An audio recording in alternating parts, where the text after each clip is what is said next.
This video contains news and analysis related to a recent terror attack in Kashmir. The content may include sensitive visuals and discussions that could be distressing to some viewers. Viewer discretion is advised. We strongly condemn all forms of violence and terrorism. The purpose of the content is solely to inform and create awareness based on verified reports. Top quality और consistent performance के लिए सिर्फ silver pump नाम याद रखना।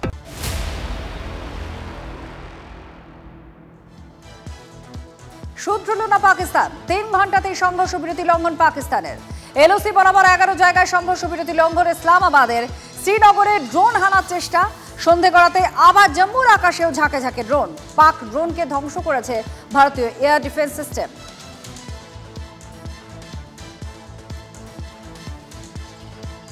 কূটনৈতিক স্তরে আনুষ্ঠানিক সংঘর্ষ বিরতি ঘোষণার পরেও কথা রাখল না পাকিস্তান এবং প্রত্যাশা ছিল না। কিন্তু যেভাবে নিয়ন্ত্রণ রেখা বরাবর লাগাতার শেলিং পাকিস্তান করলো তা এক কথায় বেনজির। পুঞ্চ, রাজৌরি, নাগরাটা এবং তার পাশাপাশি আরও একাধিক জায়গাতে যেভাবে শেলিং হয়েছে তাতে প্রত্যাঘাত করতেই হয়েছে ভারতীয় সেনাকে। এই যে ঘন চাপ অন্ধকার, সেই ঘন চাপ অন্ধকারই বুঝিয়ে দিচ্ছে আবারও ঠিক 24 ঘন্টা আগের ব্ল্যাকআউটের পরিস্থিতি আবারও ঘটেছে এই জম্মুর মাটিতে। আর যখন আমরা রাস্তার ওপর এখানকার ঘন চাপ অন্ধকারের ছবিটা দেখাচ্ছি, তখন মাথার উপরে ঝাঁকে ঝাঁকে ড্রোন আগের দিনের মতোই একইভাবে দেখা যাচ্ছে। বিভিন্ন জায়গাতে জোরে বিস্ফোরণের শব্দ শোনা যাচ্ছে এবং ঠিক এই জায়গায় দাঁড়িয়েও বারবার ধরে কেঁপে উঠছে সমস্ত এলাকা। যেভাবে শ্রীনগর থেকে শুরু করে পুঞ্চ হয়ে রাজৌরি হয়ে একেবারে আখনুর পর্যন্ত লাগাতার উপত্যকা জুড়ে বিভিন্ন জায়গায় সংঘর্ষ বিরতি হচ্ছে, তাতে স্বয়ং মুখ্যমন্ত্রী ওমর আবদুল্লাহ পর্যন্ত ক্রমশ বিস্ময় প্রকাশ করেছেন যে এটাকে কি আদৌ সংঘর্ষ বিরতি বলে। তার এই এক্স হ্যান্ডেলে বার্তা আদতে কেন্দ্রীয় সরকারের ওপরে পরোক্ষ চাপ কিনা, কেন্দ্রীয় সরকারের জন্য এক পরোক্ষ বার্তা কিনা, তা নিয়ে এই মুহূর্তে রাজনৈতিক মহলের পাশাপাশি কূটনৈতিক মহলেও জোরদার আলোচনা শুরু হয়ে গিয়েছে। জম্মু থেকে ক্যামেরায় অনুদীপ শর্মার সঙ্গে জ্যোতির্ময় কর্মকার, TV9 বাংলা। রাত 9টা 7 মিনিটে একাধিক বিস্ফোরণের শব্দ শোনা যায় শ্রীনগরে। একাধিক জায়গায় সেই শব্দ আসে। শ্রীনগরে বিস্ফোরণের শব্দে উদ্বিগ্ন ওমর আবদুল্লাহ। জম্মু কাশ্মীরের মুখ্যমন্ত্রী তিনি এক্স চ্যানেলে পোস্ট করেন, এটা কি সংঘর্ষ বিরতি? সংঘর্ষ বিরতির কি হলো, এই প্রশ্ন তোলেন ওমর আবদুল্লাহ। इस वक्त मैं श्रीनगर में हूं और यहाँ लगातार गोले छोड़े जा रहे हैं, जिसकी आवाज आप साफ तौर पर सुन सकते हैं। लगातार बम्बार्डिंग हो रही है। श्रीनगर के डल लेक का ये इलाका है जहां पर मैं वॉक कर रहा हूं और अभी मैंने लगभग आधा दर्जन बार बम के गोलों के फटने की आवाज सुनी है। थोड़ी अफरा तफरी का माहौल है और यहां इस तरफ देखेंगे आप, थोड़ी अफरा तफरी आपको नजर। एक और गोला अभी जस्ट मैंने सुना, तो आप देख सकते हैं एक और गोला। ये देखिए सामने, ये देखिए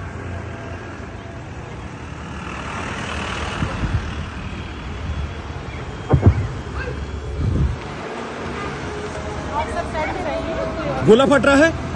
कुछ आवाज सुना आपने? डल झील के इलाके में भी इस वक्त लगातार मैं हूं और यहां पर मुझे गोलों की आवाज आ रही है, जो ये बताता है कि सीजफायर का वॉयलेशन हो रहा है।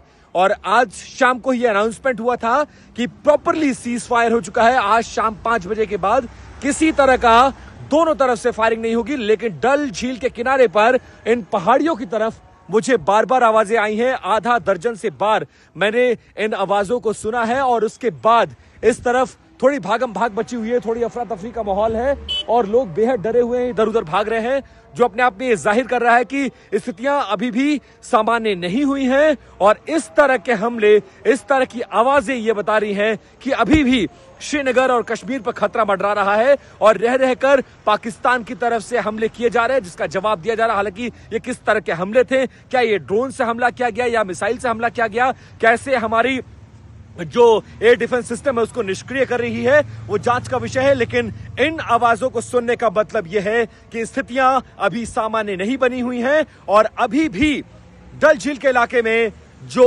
सुबह जिस तरह के गोलों की आवाज आ रही थी उसी तरह के गोलों की आवाज सुनी जा रही है। विपिन चौबे, TV9 भारतवर्ष, श्रीनगर, डल झील। জম্মু রাজস্থান পাঞ্জাব জেসালমের বারমেরে ব্ল্যাকআউট করে দেওয়া হয়। ভারত যথাযথ জবাব দিয়ে ড্রোনগুলিকে নিষ্ক্রিয় করে। লাগাতার বাজছে এয়ার রেড সাইরেন।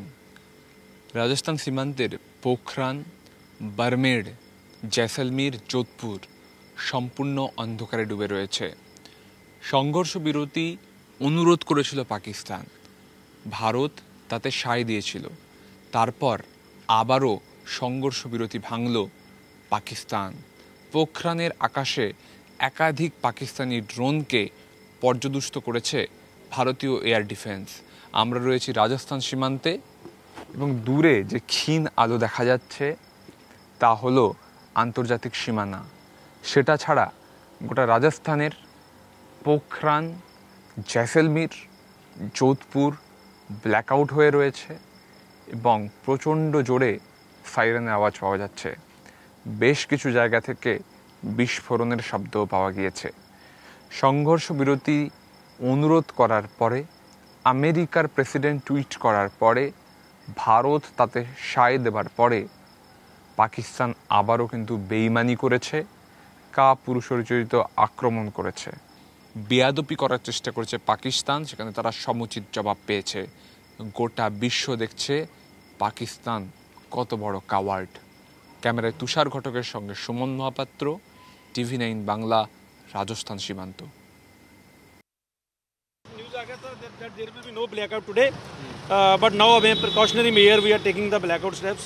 कुछ की साइरेन भी आप लोग ने बने वाले? अभी साइरेन अभी लाइट कट हुआ है। অমৃতসরের যে মূল এলাকা সেখানে ওয়াকআউট, যেখানে ব্ল্যাকআউট করে দেওয়া হয়েছে এবং ব্ল্যাকআউট করে দেওয়ার পর কিন্তু পুলিশের তরফে সবকটি দোকান, যে দোকানগুলো 1 মিনিট আগেও খোলা ছিল সেই দোকানগুলো সমস্ত বন্ধ করে দেওয়া হচ্ছে এবং পুলিশের তরফে জানানো হলো যে এখনো পর্যন্ত কোনো নির্দেশ ছিল না, কিন্তু আচমকাই বিএসএফ এবং জেলা প্রশাসনের তরফে নির্দেশ এসেছে, সেই মতো কিন্তু গোটা এলাকা ব্ল্যাকআউট করে দেওয়া হয়েছে এবং যত সাধারণ মানুষ আছে তাদেরকে বাড়ি চলে যেতে দেওয়ার নির্দেশ দেওয়া হচ্ছে।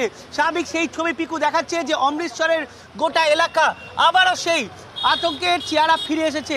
তারা মূলত একটা বিষয় জানাচ্ছে সাধারণ মানুষকে, আতঙ্কিত হওয়ার কিছু নেই, বাড়ি ঢুকে যান, পরিস্থিতির মোকাবিলা চলছে, অন্তত এখন বাড়ি থেকে বেরোবেন না। এবং সেই ছবি দেখাচ্ছি যে গোটা এলাকা কীভাবে অন্ধকার হয়ে রয়েছে। ক্যামেরায় পিকুর সঙ্গে সায়ন্ত ভট্টাচার্য, TV9 বাংলা, অমৃতসর। কথায় এক আর কাজে আর এক, দুমুখ পাকিস্তান। বিশ্ব জানলো যে সংঘর্ষ বিরতি, আর তার কিছুক্ষণের মধ্যে নির্লজ্জ হামলা চালাতে শুরু করলো পাকিস্তান। বড় মুখ করে এই সংঘর্ষ বিরতির মধ্যস্থতার দাবিও করেন ডোনাল্ড ট্রাম্প, মার্কিন প্রেসিডেন্ট। কিন্তু সংঘর্ষ বিরতি লঙ্ঘন যেটা হলো তার দায় কি ট্রাম্প নেবেন? দুনিয়াকে নিজেদের জাত চিনিয়ে দিল পাকিস্তান। কোমর ভেঙেছে, এবার মেরুদণ্ড ভাঙার পালা। পাকিস্তানের ডিগবাজিতে তাজ্জব দুনিয়া।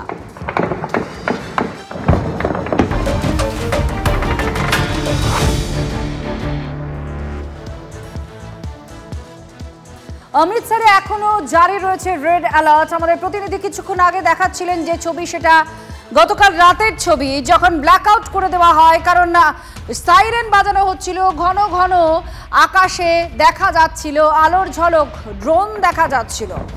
আর সেই সাইরেন এখনো ভোরের দিকেও বেজে চলেছে, কিন্তু ভোর হওয়ার পর আবার বিদ্যুতের সংযোগ দেওয়া হয়েছে, অর্থাৎ যে ব্ল্যাকআউট ছিল সেটা তুলে নেওয়া হয়েছে। সাধারণ মানুষকে বারবার প্রশাসনের তরফ থেকে যেটা অনুরোধ করা হয়েছে এবং নির্দেশও দেওয়া হয়েছে, বাড়ি থেকে বেরোবেন না।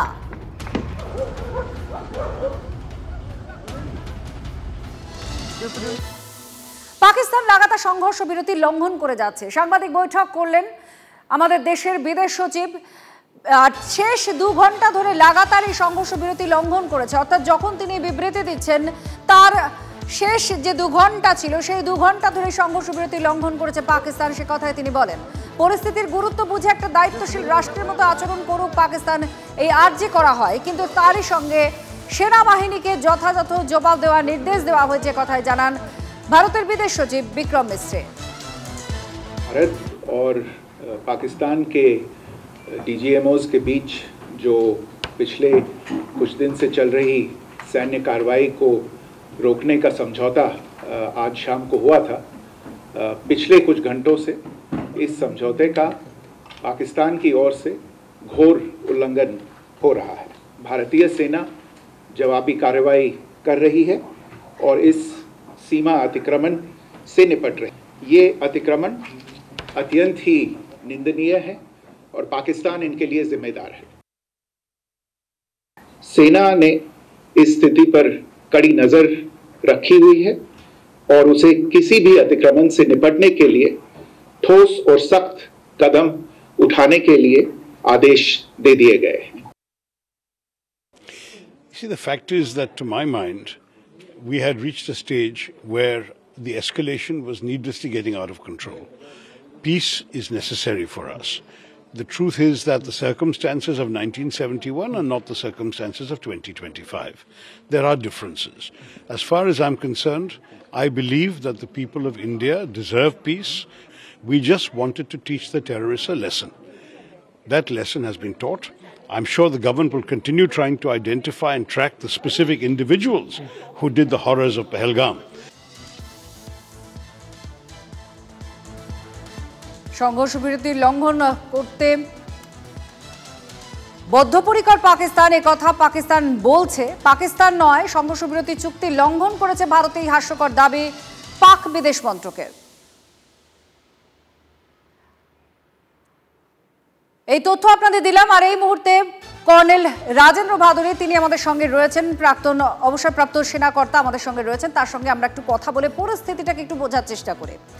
কর্নেল ভাদুরী, এখন যে পর্বে দাঁড়িয়ে রয়েছে দুই দেশ, বা এই যে পরিস্থিতিটা যেখানে এসে দাঁড়িয়েছে, একটু জানতে চাইবো আপনার কাছে এখন কিসের ইঙ্গিত এটা, আগামীতে কি হতে পারে?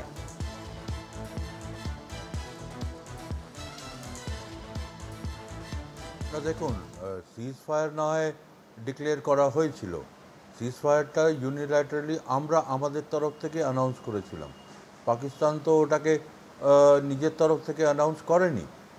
আর আমরা সিজ ফায়ার ডিক্লেয়ার করবার পরে এটা একটা অ্যাজাম্পশন ছিল যে অবভিয়াসলি যে পাকিস্তানও এগ্রি করে এই জিনিসটাতে। যাই হোক, সিজ ফায়ার ডিক্লেয়ার হলো, কিন্তু হস্টিলিটিস তো থামেনি। তো হস্টিলিটিস যেহেতু থামেনি, এক্সপেক্টেড ছিল যে পাকিস্তান সিজ ফায়ার ভায়োলেশন করবে না। বাট কর্নেল ভাদুরী, সেখানে এটা একটা তথ্য সামনে এসেছে যে পাকিস্তান সরকার চাইছে কিন্তু পাকিস্তান সেনা চাইছে না। কোথাও অতীতেও তো এই ঘটনা আমরা দেখেছি, সেনা অভ্যুত্থান হয়েছে, সেনাই নিয়ন্ত্রণ করেছে দেশকে। কোথাও কি সেই ধরনের একটা কিছু হতে চলেছে বা হচ্ছে?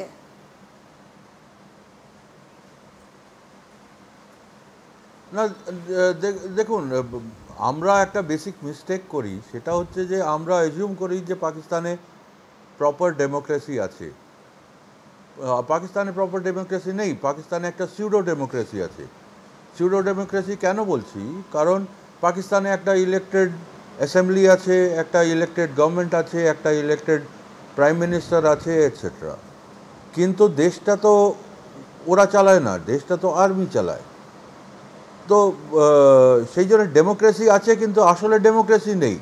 তো এইটা কোনো মানে সারপ্রাইজিং ব্যাপার না যে শাহবাজ শরীফ সিজ ফায়ার এর এগ্রি করেছে কিন্তু আসিম মুনির এগ্রি করেনি।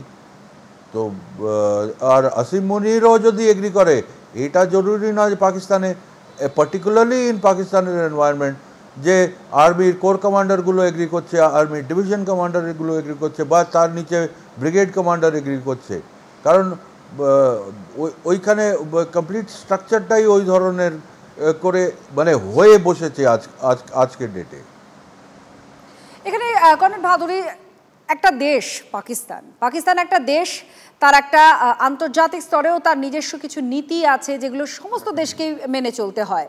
আর এই জায়গায় দাঁড়িয়ে পাকিস্তান আগামীর কথা ভেবে যে আচরণগুলো করছে না বলে সবাই বলছেন, সেক্ষেত্রে কি হতে পারে? কারণ এটা তো একটা কোথাও তো একটা বিরতি আনতে হবে, কোথাও একটা থামতে হবে।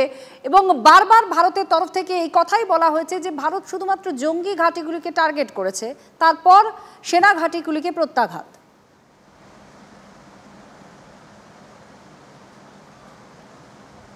দেখুন, এটাতে একটা ইন্টারন্যাশনাল প্রবলেমও আছে। শুধু পাকিস্তানের প্রবলেম পাকিস্তান আমাদের জন্য প্রবলেম তা নয়। পাকিস্তান একটা রোগ চাইল্ড ইন্টারন্যাশনাল কমিউনিটি, মানে সুপার পাওয়ারদের। তো সুপার পাওয়ারদের নিজস্ব রাশিয়া না, সোভিয়েত ইউনিয়ন আর আমেরিকার নিজস্ব মানে ইগো টাসলের মধ্যে বহুকাল ওই আফগানিস্তানের চক্করে আমেরিকা পাকিস্তানকে ব্যবহার করেছে as a front line state. এখনো ব্যবহার করছে পাকিস্তানকে কেউ, সেটা কে? এর সঙ্গে কর্নেল বাহাদুর, তাহলে এখনো পাকিস্তান ব্যবহৃত হচ্ছে? না, অবশ্যই, কারণ না এক্স্যাক্টলি হচ্ছে। কারণ ব্যাপারটা হচ্ছে যে আমেরিকা পাকিস্তানকে F-16 দিয়েছিল ওয়ার অন টেররের জন্য, মানে টেররিস্টদের সঙ্গে যুদ্ধ করবার জন্য F-16 দিয়েছিল। এখন কোন দেশ F-16 দিয়ে টেররিস্টের সঙ্গে যুদ্ধ করে? এটার তো কোনো যুক্তি ছিলই না ফ্রম ডে ওয়ান। তো সেই অসুবিধাটা আছে। এখন হঠাৎ ট্রাম্প সাহেব যদি ডিসাইড করে যে পাকিস্তান হঠাৎ ওনার কথা শোনা শুরু করে দেবে, তা তো নয়। কর্নেল বাহাদুর, আপনি আমাদের সঙ্গে থাকুন। আর এই যে সংঘর্ষ বিরোধী চুক্তি, সংঘর্ষ বিরতি যেটা নেওয়া হয়েছিল, সেই চুক্তি কেন ভাঙলো পাকিস্তান? এর পেছনে কে বা কারা আছে? কারণ মদত আছে, কোনো বড় মাথা আছে, অর্থাৎ মাথা মানে কোনো ব্যক্তি নয়, এমন কেউ কি আছে যারা নিয়ন্ত্রণ করছে পাকিস্তানকে? এই সমস্ত প্রশ্ন যখন উঠছে, তখন পাকিস্তানের একটা দাবি আপনাদের সামনে তুলে ধরি। সংঘর্ষ বিরতি চুক্তি পালন করতে নাকি বদ্ধপরিকর পাকিস্তান, পাকিস্তান নয়, সংঘর্ষ বিরতি চুক্তি লঙ্ঘন করেছে ভারতই। এই হাস্যকর দাবিটা করছে পাকিস্তান। পাকিস্তানের বিদেশ মন্ত্রকের তরফ থেকে বিবৃতি সামনে এসেছে। গতকাল বিকেলে সংঘর্ষ বিরতি ঘোষণা হয় বিকেল 5টা নাগাদ, আর তার কয়েক ঘন্টা পরে, প্রায় 3-4 ঘন্টা পরেই, অর্থাৎ রাত 8টা-9টা নাগাদ সীমান্ত জুড়ে হামলা শুরু করে দেয় পাকিস্তান। কড়া নিন্দা করে বিবৃতি দেন ভারতের বিদেশ সচিব। আর তারপরে পাকিস্তান বলছে নাকি তারা বদ্ধপরিকর এই সংঘর্ষ বিরতি মেনে চলতে, ভারতই নাকি সংঘর্ষ বিরতি লঙ্ঘন করেছে। এই হাস্যকর দাবি পাকিস্তান করে।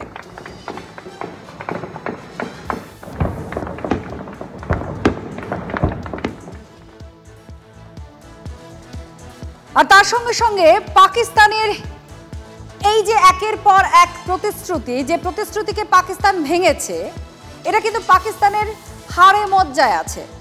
তার কারণ পাকিস্তান শোধরোয়নি। দেখুন এই আচরণ কেন, এই প্রশ্ন উঠবেও, আন্তর্জাতিক স্তরেও অনেক আলোচনা চলছে। এই সংঘর্ষ বিরতি যেটা ঘোষণা হলো, তার 3 ঘন্টার মধ্যেই কেন পাকিস্তান গোলাগুলি চালালো? এটা একটা বেইমানি। কিন্তু সংঘর্ষ বিরতি লঙ্ঘন নিয়ে একটা শব্দ উচ্চারণ করলেন না পাক প্রধানমন্ত্রী শাহবাজ শরীফ। বরং সংঘর্ষ বিরতি কার্যকর করার জন্য কি করলেন, আমেরিকা সহ অন্যান্য যে দেশ, সেই দেশগুলিকে ধন্যবাদ জানালেন। আর সবচেয়ে বিশ্বস্ত বন্ধু হিসেবে আলাদাভাবে ধন্যবাদ জানিয়েছেন চীনকে, ভাই বলে সম্বোধন করেছেন সৌদি আরবকে, ধন্যবাদ জানিয়েছেন তুরস্ক, কাতারকেও। সেই তুরস্ক যাদের 4টি কার্গো বিমান নেমেছিল পাকিস্তানে, তখন বলা হচ্ছিল নিশ্চয়ই তুরস্ক সাহায্য করছে পাকিস্তানকে, কিন্তু তুরস্ক দাবি করেছিল না, জ্বালানি নেওয়ার জন্য তাদের প্লেনগুলো এসেছে। আর আপনাদের তার সঙ্গে সঙ্গে জানায় শাহবাজ শরীফ কাতারকেও ধন্যবাদ জানিয়েছে। জাতির উদ্দেশ্যে ভাষণ দিতে গিয়ে শাহবাজ শরীফের মন্তব্য, এই সমস্ত দেশের তাদের পাশে থাকা, তাদের পাশে দাঁড়ানো, অর্থাৎ পাকিস্তানের পাশে দাঁড়ানো, এটা প্রমাণ করছে যে পাকিস্তান শ্রদ্ধাশীল এবং সার্বভৌম একটি দেশ।